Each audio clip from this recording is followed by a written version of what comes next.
Welcome to Nole Edge, the official podcast of the College of Arts and Sciences at Florida State University.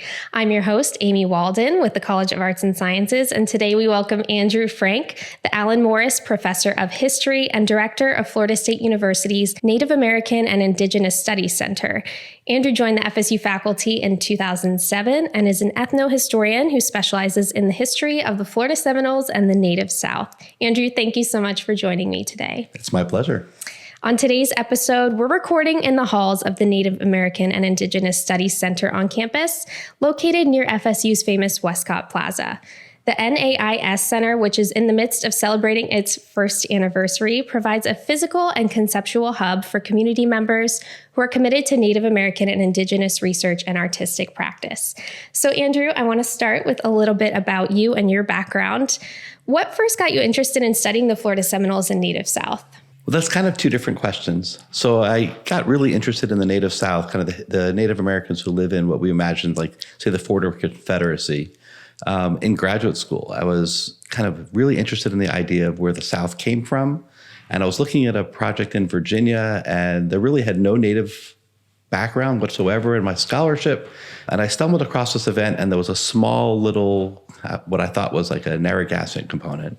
And so I started looking into it, and one thing led to another, and I met someone who was doing my project at another university, and I got spooked. But I was taking the anthropology class, kind of give me background, and he asked me a series of questions that I don't want to say haunt me today, but they still are things that I'm trying to figure out. And it's been kind of an intellectual quest ever since. And so I kind of had that part of me, but I also grew up in South Florida. My dad worked maybe 5 minutes away from the Hollywood Reservation. And so I always knew that there were Seminoles in my presence, but I never had any firsthand knowledge. And so those two things came together. And so I'm really interested in how we have collectively forgotten that the Seminoles exist, but also interested in trying to figure out, like, when we recover that history, we allow them to tell it themselves. What does it look like? And how did you end up here at FSU then from that first interest? Sure. So I went to the University of Florida for graduate school, and I specialized in the history of the American South, not the Native South. And I kind of edged my way there.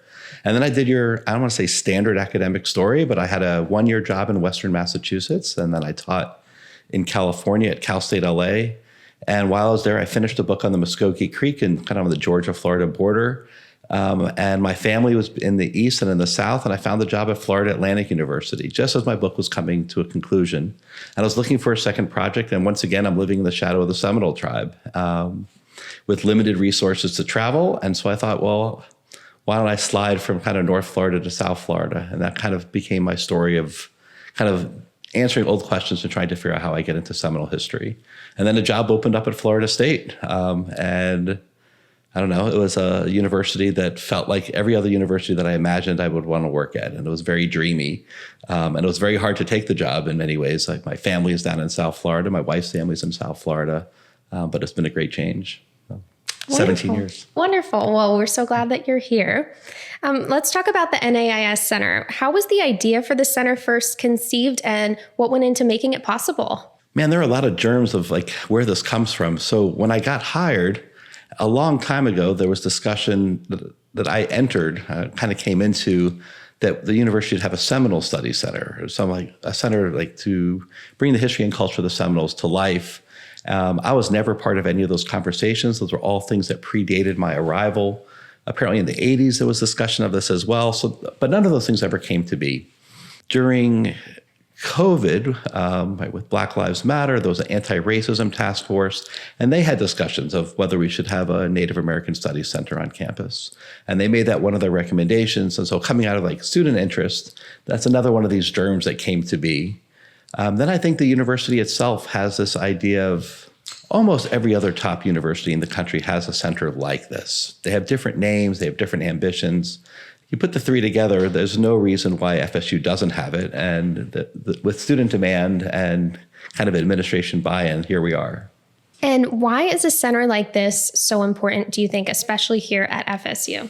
Well, I think that's obvious, right? So we've been the FSU Seminoles for a very long time. Mm-hmm. And candidly, that gives us all sorts of opportunities and I think all sorts of obligations. And we've been very good at opportunities, and we haven't done very well with our obligations. And so we have this ability to work with the Seminoles, not just in terms of history and culture, which is like, I guess, the world in which I live, but we have an opportunity to work with the Seminoles as well as other communities in the South and globally to kind of marry the best of what a university and all of its corners can do with what kind of Native people and Indigenous people, what they need. So like lots of communities have questions they want answers to. Like, what does climate change really mean as we try to imagine a future? How do we provide rural health care to communities that are not living anywhere close to where there's primary care physicians? Right. So those are also like really big questions that we have this ability now to start asking and answering. And Florida State's a great place to do that. And it's only in its first year and now moving into the second. So it's really remarkable to see where it's gone so far. FSU's NIAS Center is one of only a handful in the nation that you mentioned to exist outside of a department or college. In fact, faculty members from a number of departments here at FSU are affiliated with the center: history, anthropology, religion, modern languages, and linguistics. The list goes on and on. That's just a few of them. Why is this so significant? Well, I think it means that we're trying to do two different things. So I think most universities that have Native studies think of it as maybe even the list that you said. Take a little bit of religion, a little bit of literature, a little bit of history, some anthropology, and maybe some music, kind of bundle it together. And here you have the ability to understand how Native Americans understand the world, kind of to see it through their epistemology, ask questions that they care about. And we're going to try to do that. And we're doing some of that. The other part that we're trying to do is what we would call, say, community engaged scholarship. So how do we marry social work, criminology, medicine, healthcare, education, those departments and those types of questions in contemporary Indigenous society?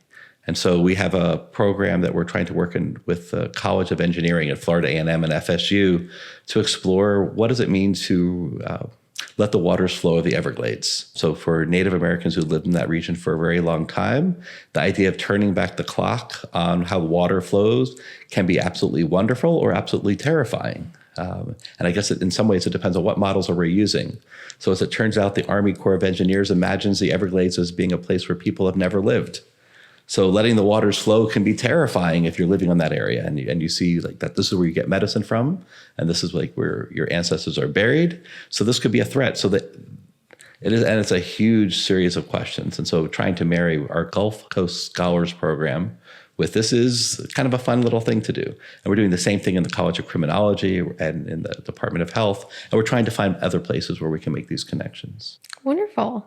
As mentioned, the center is now celebrating its first anniversary this semester. What have been some of the biggest highlights of the past year for the center?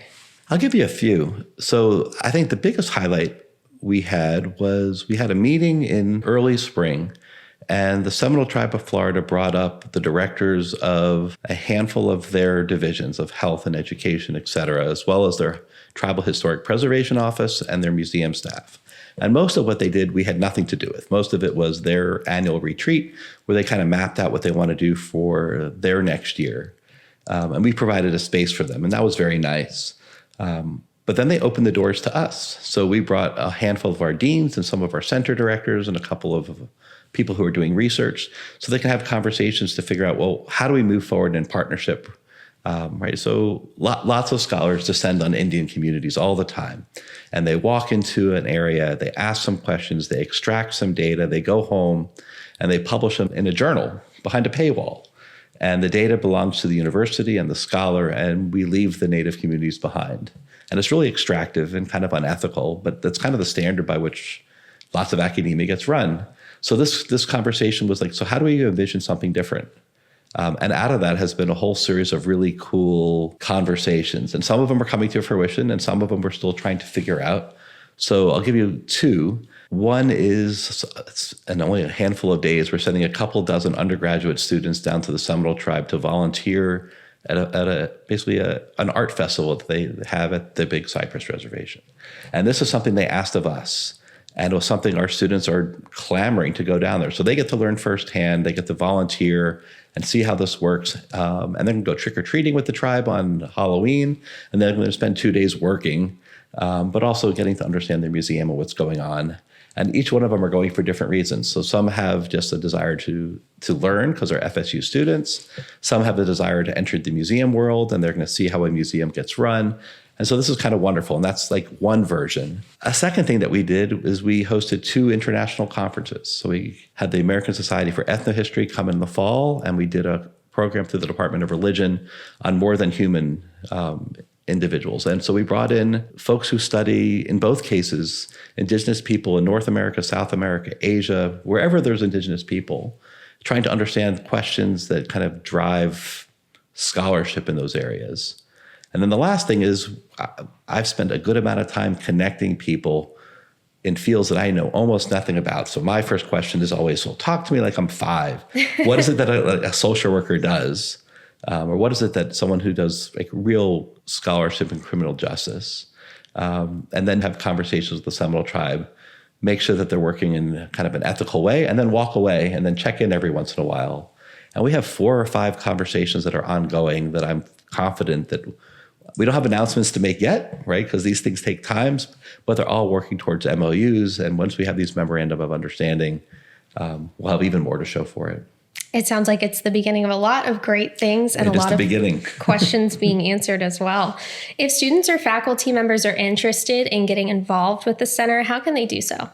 So we have a website, nais.fsu.edu. We have an Instagram, and they can always contact me directly. So we have a growing calendar of events. We seem to be doing something every other week for the public. We're trying to boost that up a little bit. We have a couple really big events that are coming up, mostly seems like January and February seems to be the big thing. But we have a few events in November as well, everything from art festivals and movies to a panel on environmental protectionism. So we have a whole bunch of things going on. So if they simply look online, we have a lot to advertise and for them to learn. Yeah, and it seems like the students are very interested in this center. Lastly, what's on the horizon for the center as it heads into its 2nd year? So this is the fun part. So we started firmly with our feet in Seminole country, and we've been trying to get our house so it's operational, and we're pretty close to, I think we'll have events coming out of the house. That will allow us to build community. So we can do all sorts of events, but that's very different than having a place where students can come and scholars can come and meet and have those random conversations. And it's in that randomness that real interesting questions get asked, right? So you meet people in other departments that seem to be asking very similar questions, but they think of data very differently and they have different communities they're working with. And so that's really exciting. In January, we're having a meeting. This comes out of a conversation we've had with the Miccosukee and the Seminole, and they're going to bring up 6 representatives each to talk about 6 topics of their choosing. And we're going to host a public conversation. And they agree about a lot of things and they disagree about a lot of things, but they've agreed to talk about certain things in public. And this is not something that most universities can do. Candidly, it's not something I thought we would be able to do, at least not in the short term. So it's really exciting. And I'm excited to learn myself. Where are we? Like we tend to think about Indigenous people in the past tense, and they want to talk about Indigenous people in the present. And I'm a historian, and so this is going to be great. That's wonderful. Well, we're very much looking forward to those events upcoming as well. We end every podcast now, Andrew, with our bowl of mystery questions. So please draw a question and answer. What was my favorite subject in school? That's a great question. So if you would have told me I would have been a historian when I was in high school or middle school, I would have laughed at you. Really? I love journalism. So I'd like to write. I would have said PE at some point. Me too. Candidly, right? So I had a wonderful journalism teacher in high school, and I kind of threw myself into that world really, really in a kind of committed way. And I thought that's probably what I would do when I went to college, and that didn't last for very long. And then I popped around for a long time, but I didn't become a history major until my junior year of college. So pretty late as things turned out. Well, I honestly think you ended up in the perfect place. I think so too. Andrew, thank you so much for joining us today on Nole Edge. And if you would like to learn more about FSU's Native American and Indigenous Studies Center, visit nais.fsu.edu. Thanks for joining us on Nole Edge, and we'll catch you next time.